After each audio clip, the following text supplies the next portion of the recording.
இப்ப கேட்டுக்கு வந்து ஹெல்த்தியா இருக்கிறதுக்கு என்ன ஃபுட்ஸ் குடுக்கணும்னு சொன்னீங்க. What about dogs? டாக்ஸ் பார்த்தீங்கன்னா, வீக்லி ட்வைஸ் வந்து ஒரு ஸ்பூன் ஹனி குடுக்கலாம். அது வந்து த்ரோட் இன்ஃபெக்ஷனுக்கு, அலர்ஜீஸ்க்கு, டைஜஷனுக்கெல்லாம் ரொம்ப நல்லது. அதே மாரி அ எக்கு எக்கு, சிக்கன் இது வந்து புரோட்டீன்ஸ் குடுக்கும் உங்களுக்கு.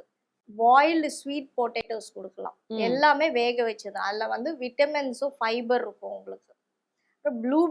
ப்ளூபெர்ரிஸ் பார்த்தீங்கன்னா, கொஞ்சம் காஸ்ட்லி தான். நம்மளால குடுக்க முடியாது. பட் அது குடுக்கும்போது என்னன்னா, ரொம்ப ஆன்டி ஆக்ஸிடென்ட் இருக்கிறதுனால, உங்களுக்கு வந்து ஏஜிங் ப்ராசஸ் வந்து ஸ்லோ பண்ணும்.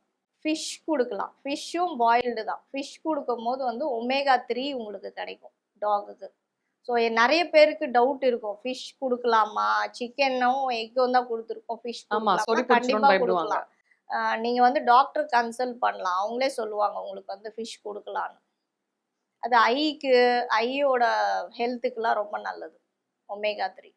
கேட்ஸுக்கு சொன்ன மாரி தான். கேரட்டும், ப்ரக்கோலி அப்புறம் யோகர்ட் குடுக்கலாம். ப்ரோபயோட்டிக்ஸ்க்கு ம். டாக்ஸ். கேட்டுக்கு எந்த மாரி குடுக்குறோமோ, அதே மாரி டாக்ஸ்க்கும் குடுக்கலாம். எல்லாமே வந்து பாயில்டா குடுங்க.